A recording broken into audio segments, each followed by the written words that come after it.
Hey guys, this is Saurabh Nahi from All About Technologies, and in this video let's do a quick unboxing of the Asus Zenfone 3 Max, which was recently announced in India. And this is the ZC553KL variant, which comes with Snapdragon 430 processor, and it is priced at 18,000 rupees here in India, which in my opinion is disappointing because devices like Redmi 3S and Redmi 3S Prime, they are priced for around 7,000 rupees or 9,000 rupees. But let's see what do we get for around 18,000 rupees on this device. So inside the box pack, you get this OTG cable that can be used for charging other devices as well as connecting pen drive. You get a 5 volt 2 ampere travel adapter that will be used for charging the device. A USB to micro USB cable that will be used for charging the device as well as data syncing.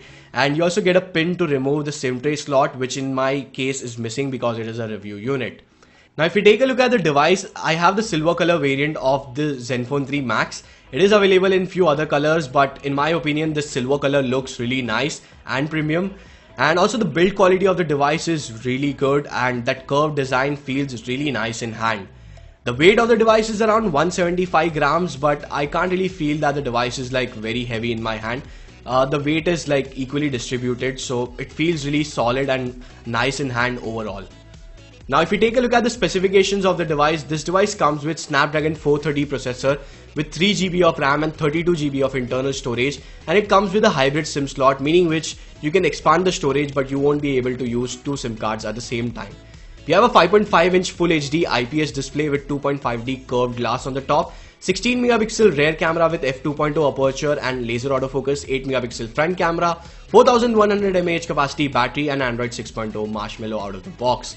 Now if we take a visual overview, on the front we have a 5.5-inch Full HD IPS display. And if you ask me what kind of Gorilla Glass protection is present on this device, I don't really know because there is nothing mentioned on their website. So I'm not really sure if there is any Gorilla Glass protection on this device or not. Now on the top we have a earpiece, and next to which are few sensors. We also have a notification LED light, so that is also pretty cool.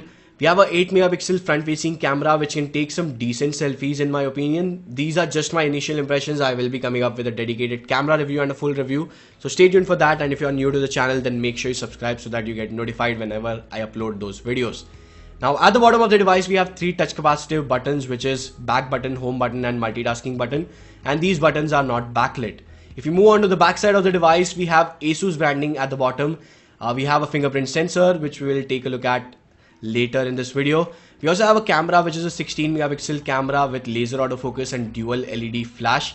The aperture over here is f2.0, which means that we can take some good pictures even in low light situations. I'll test that out and I'll let you know more about it, as I said earlier, in my camera review, so stay tuned for that. But in my initial impressions, I feel that the rear camera can take some good pictures. As you can see, the pictures are really sharp and nice, and the colors look quite good. Now the fingerprint sensor that is present at the backside worked perfectly fine for me. It was fast and accurate, and I don't really have any complaints with it. If you move on to the bottom of the device, we have a micro USB port in the center, next to which is the speaker, and we also have a primary microphone at the bottom. Now let's take a look at the YouTube video playback and let's see how loud the speaker is and how good the display is on the device.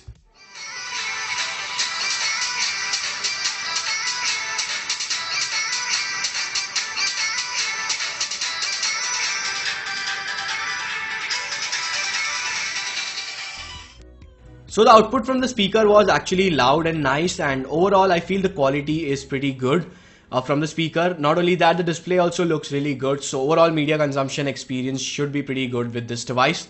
We have a 3.5mm audio jack on the top, and a secondary noise cancellation mic is also present. There is no IR blaster. I don't really use IR blaster, but if you use it and if you like it, then it's not there on this device. Anyways, we have a power button on the right side, and above which is the volume control key. Both the buttons have some texture, which is always a nice thing. And on the left side we have a SIM tray that will accept two SIM cards if you want, and if you want to just use one SIM card, you can also expand the storage up to 128GB. Now if we take a look at the software side of things, this device runs on Android 6.0 Marshmallow, and we have a lot of applications that are being pre-installed on the device, just like other Asus devices. I don't really know like why the hell they do this thing, because they are charging so much premium and still they are installing such bloatware applications. I don't really get that thing, but you can delete those applications and you get around 21.5GB of free storage and around 2GB of RAM after the first boot, which should be pretty good. And here are the list of sensors that are present on this device, which is a nice thing because Samsung likes to not include most of the important sensors on their devices for around 18,000 rupees, but at least Asus is including most of the sensors, so that's a good